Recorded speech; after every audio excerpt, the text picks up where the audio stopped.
Si l'onction fait respecter, si c'est l'onction qui doit produire le respect, qui produit le respect, je ne refuse pas ça. Mais que dire de nos frères païens qui méritent aussi quand même le respect? Ils méritent aussi le respect.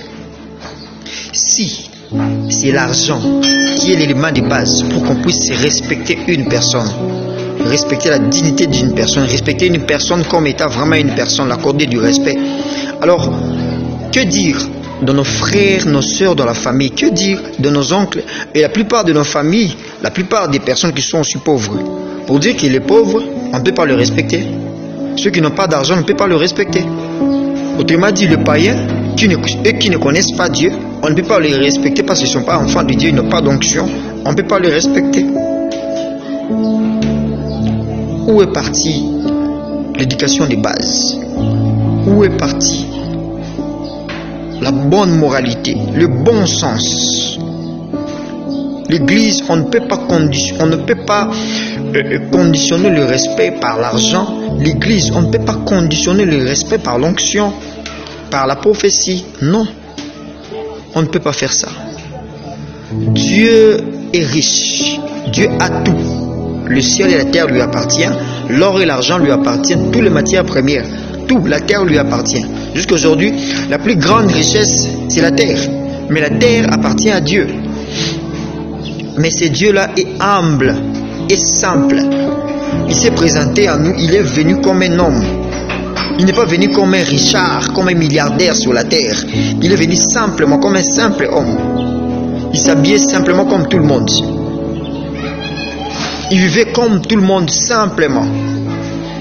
Comment expliquer un Dieu qui est riche, mais il peut arriver à aimer? D'ailleurs, si je peux ajouter encore une autre chose, le bon nombre d'entre nous, on était des païens. On est tous nés des païens.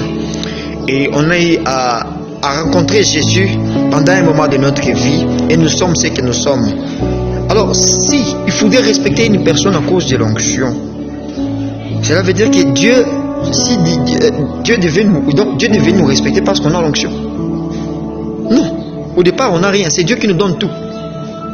Nous n'avons rien. Et l'onction, si on doit respecter une personne à cause de l'onction, même celui qui n'a pas l'onction, il faut le respecter. Tu ne connais pas sa destinée, tu ne connais pas son lendemain. Tu ne connais pas son lendemain. Et même celui qui n'a pas d'argent, tu ne connais pas son lendemain. Personne n'est né, ne vient du ventre de sa mère avec de billets d'argent. Nous venons tous mains vides, nous venons nus, sans aucun habit, aucun téléphone, rien du tout. Soyons humbles, soyons simples. N'oublions pas la moralité, n'oublions pas la bonne mentalité, n'oublions pas la bonne éducation que nous recevons de nos parents. N'oublions pas cela, ne négligeons pas cela. Parce que maintenant, à l'église, il y a trop d'impolitesse. Il y a trop d'impolitesse, trop d'indiscipline, alors que normalement c'est ce qui est de Dieu, les enseignements de Dieu, les prédications ne viennent que se poser, ça vient se poser sur les enseignements de nos parents, sur l'éducation que nous avons reçue sur nos parents, les bonnes manières que nous avons reçues sur nos parents. Mais actuellement, c'est terrible, c'est terrible. C'est terrible. C'est vraiment terrible. Est-ce que nous puissions faire attention à cela? Parce que chaque fois où vous moquez du respect à une personne, en fait, vous créez un écart dans son cœur entre toi et lui. Tu crées un écart. Lui, dans son cœur, c'est vrai, il ne va pas te détester au nom des chrétiens. Il ne va plus t'haïr. Mais la confiance diminue. Il peut trouver un circuit des affaires. Il ne saura pas comment te brancher. La personne ne saura pas comment te connecter. Pourquoi? Tu as un caractère difficile. Et la personne peut se dire que cet homme, si je le branche, si je le connecte, il peut continuer ses bêtises au plus haut point et ça va revenir sur moi. Il ne faut pas vouloir que les gens puissent commencer à avoir peur de toi. Non, il faut approcher les gens. Il faut chercher la paix entre les humains, la paix entre nous, les jeunes, la paix avec les grands, la paix avec tout le monde, la paix avec tes voisins, la paix avec tes amis, la paix avec tes collègues, au travail, même à l'école. Cultivons la paix. Respectons-nous. Respectons les valeurs des autres. Respecte les valeurs des autres. L'homme a le libre arbitre et Dieu respecte ça. Toi, tu es là, tu n'aimes pas manger le piment. Dieu ne va pas te forcer de manger le piment. De la même manière, il y a d'autres personnes, il y a d'autres habitudes. Pour eux, ce n'est pas mal. Mais pour eux, ils n'aiment pas ça. Alors, tu ne peux pas faire quelque chose qui va à l'encontre des valeurs d'une personne. Le respect, le respect, le respect, le respect, le respect, le respect. En fait, la parole de Dieu ne lutte que contre le mal, contre l'injustice, c'est-à-dire ce qui n'est pas juste, ce qu'il ne faut pas faire, ce qui est mauvais. C'est simplement ça que la parole de Dieu est en train de régler toutes les prédications du monde. Ça ne tourne que tout autour de ça. Ça ne tourne que tout autour de ça. Faire ce qu'il faut faire, ce qu'il faut vraiment faire. Faire ce qui est bon, faire ce qui est juste. Même si l'onction peut tomber aujourd'hui, l'objectif de l'onction, après ça, c'est de transformer. C'est de transformer.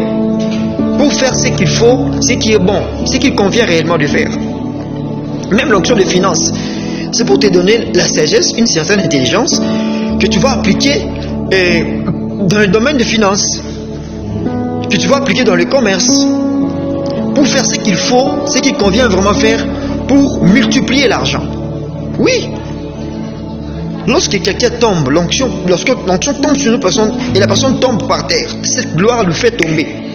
C'est pour que la personne soit délivrée des esprits et que la personne il soit restauré, délivré, pour qu'il puisse continuer à faire ce qui est, pour qu'il puisse plus être conduit par les esprits mauvais, mais que le bon sens prenne place, qu'il écoute sa conscience, qu'il écoute Dieu, qu'il marche selon Dieu.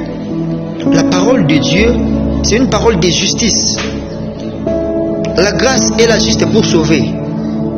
C'est la grâce qui nous amènera au ciel. Sur la terre, nous vivons par la justice. Tu ne peux pas voler, tu voles. Et puis tu dis non, la grâce de Dieu existe et que Dieu ait pitié de moi. C'est toi qui vas te pardonner. Mais nous les hommes, on va te punir. On doit te châtier. On doit te discipliner parce que toi-même tu ne t'es pas discipliné et tu es allé voler. Donc, en tout cas, ce monde, c'est un monde de justice. Alors, gardons le respect. Gardons le respect. Papa, maman, continuons d'enseigner nos enfants des bonnes valeurs. Selon des bonnes valeurs, continuons de les enseigner. N'arrêtez jamais, quel que soit son âge. Dès que vous remarquez ça ne va pas, dès que vous remarquez des choses bizarres, je crois qu'il n'est jamais trop tard pour enseigner une personne, pour continuer à poser des fondements sur vos enfants. Ne vous dites pas que mes enfants ont déjà grandi, ma fille a déjà grandi, mais si vous remarquez quand même des choses bizarres qui ne vont pas avec elle, je vous encourage, même si elle ne sera pas d'accord, même si ils vont se prendre la tête, parce que c'est toujours ça la jeunesse, et puis c'est toujours ça l'ignorance. Lorsqu'on fait quelque chose qu'on ne connaît pas, on fait quelque chose, mais on le fait mal. Mais soi-même, on est convaincu qu'on est en train de bien le faire, alors c'est là que vient le problème. Alors, parents, chers frères, chers frères, qui que vous soyez, n'arrêtez jamais de corriger des gens, de discipliner et de conseiller à chaque mauvais comportement que vous remarquez. Car c'est le mal qui détruit ce monde. C'est le mal. C'est le mal. Des mal qui sont commises, l'injustice qui est faite, qui sont faits, et ça crée un sentiment de haine dans le cœur des gens. Et ça finit toujours par donner des mauvais résultats, des mauvais fruits. Même si quelqu'un peut acquiescer, il peut se dire que je pardonne, je vais encore pardonner, mais au bout d'un moment, le cœur de l'homme n'est pas fait pour supporter. Il y a toujours une limite en tout. Il y a des limites en tout. Il y a toujours des limites en tout. Tout excès nuit. Donc, cultivons le respect, cultivons la paix, cultivons l'amour, cultivons l'amour. Le mal, ce que tu ne veux pas qu'on puisse te faire, ne fais pas ça à l'autre. Ne fais pas ça à l'autre. Car tu vas faire entrer le mal dans son cœur et il va faire le mal. Et la